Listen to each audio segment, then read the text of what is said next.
નમસ્કાર, ખૂબ જ અગત્યનો વિડીયો છે. આ અગાઉ આપણે એકાઉન્ટ, સ્ટેટ, ઇકો અને બીએ અને બ્લુપ્રિન્ટ જોઈ લીધી છે અને કયો પ્રશ્ન એ કયા વિભાગમાંથી પૂછાય, એટલે કે કયા વિભાગમાં કયો પ્રશ્ન કયા ચેપ્ટરમાંથી પૂછાવાનો છે એની આપણે વાત કરતા હતા. ખૂબ જ અગત્યનો વિડીયો છે, એટલે વિડીયોને સ્કીપ કર્યા સિવાય એકદમ જ સારી રીતે આ વિડીયોને જોવાનો પ્રયત્ન કરજો, જેથી કરીને ફરીથી તમને કોઈ પ્રશ્ન ઊભો થાય નહીં. શરૂઆત કરીએ વિભાગ એથી. તો વિભાગ એની અંદર આપણને 5 માર્ક્સનો પૂછાવાનું છે. 5 માર્ક્સ એનો અર્થ એવો થયો 5 પ્રશ્નો પૂછવાના છે. 1, 2, 3, 4 અને 5 એમ ટોટલ કેટલા પ્રશ્નો પૂછવાના છે? 5 પ્રશ્નો. આ 5 પ્રશ્નો ક્યાંથી પૂછાશે? તો ચેપ્ટર નંબર 6 માંથી, ચેપ્ટર નંબર 7 માંથી અને ચેપ્ટર નંબર 8 માંથી.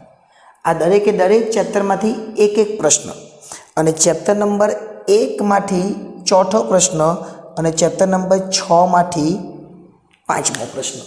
હવે આ 1 ને 6 જે મેં ફરીથી લખ્યું, આ જે છે એ ભાગ 2 છે. આપણા વિભાગ 1 અને વિભાગ 2 એમ છે. તો આ જે છે છેલ્લા 2 પ્રશ્નો એ ક્યાંથી પૂછવાના છે? તો આપણે ભાગ 2 ની અંદરથી પૂછવાના છે. આ ભાગ 1 અને આ ભાગ 2. વાત કરીએ હવે વિભાગ બી ની. તો વિભાગ બી પણ આપણા માટે કેટલા માર્ક્સનો છે? તો વિભાગ બી પણ 5 માર્ક્સનો છે. એટલે કે 5 પ્રશ્નો અને 5 એક વાક્યમાં જવાબ.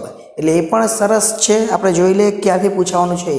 તો 6 નંબરનો પ્રશ્ન, 7 નંબરનો પ્રશ્ન, 8 નંબર, 9 નંબર અને 10 નંબર એમ ટોટલ કેટલા પ્રશ્નો પૂછવાના છે? એમાં પણ 5 પ્રશ્નો. હવે આ જે 6થા નંબરનો પ્રશ્ન છે ચેપ્ટર નંબર 1 માંથી, 7મા નંબરનો પ્રશ્ન ચેપ્ટર નંબર 6 માંથી, 8મા નંબરનો પ્રશ્ન ચેપ્ટર નંબર 7 માંથી અને 9મા નંબરનો પ્રશ્ન નંબર જે છે એ ચેપ્ટર નંબર 8 માંથી પૂછાશે.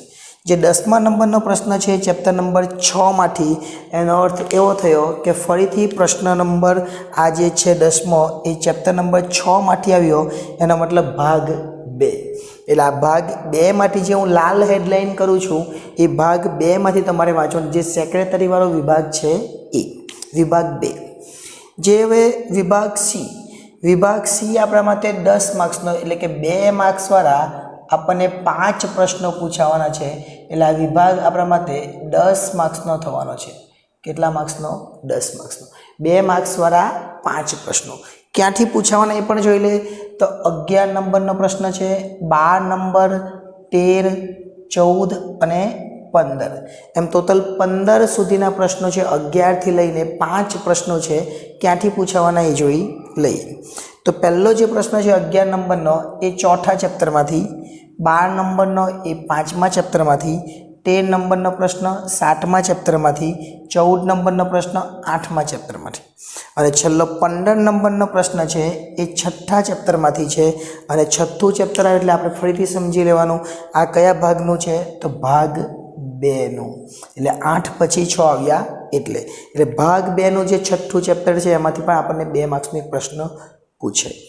હવે વાત કરીએ 16, 17, 18 ને 19, એટલે કે 3 માર્ક્સવાળા જે પ્રશ્નો છે એવા આપણને 4 પૂછાવાના છે.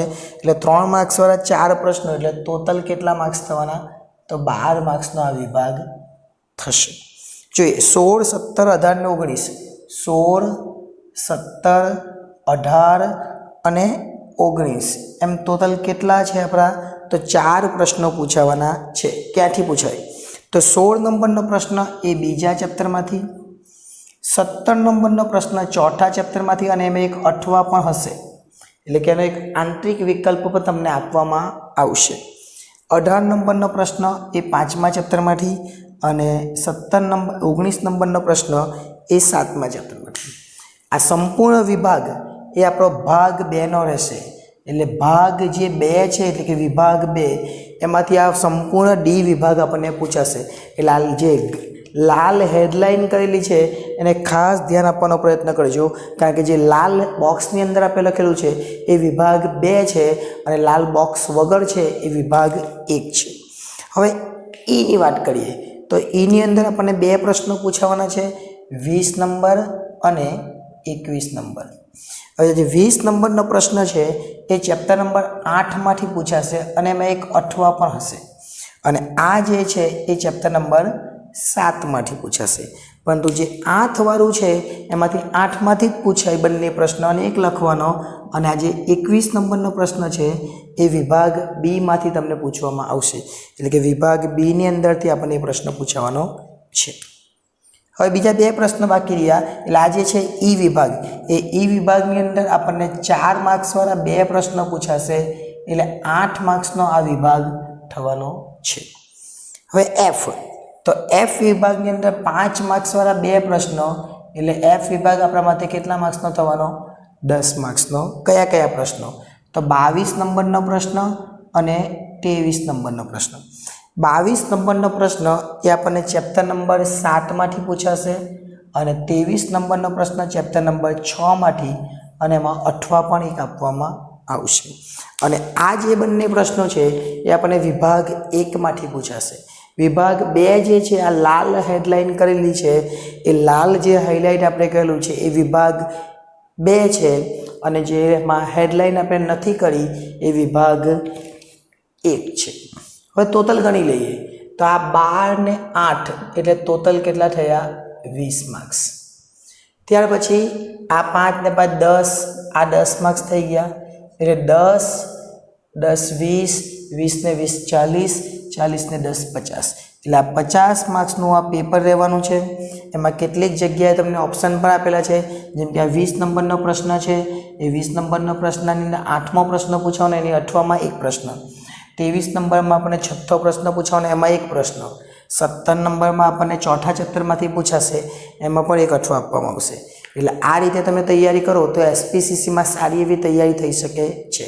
નેક્સ્ટ ટાઈમ જ્યારે મળીશું ત્યારે આપણે ગુજરાતી અને અંગ્રેજીની જે બ્લુપ્રિન્ટ બાકી છે એના વિશે પણ આગળ અભ્યાસ કરીશું. આભાર.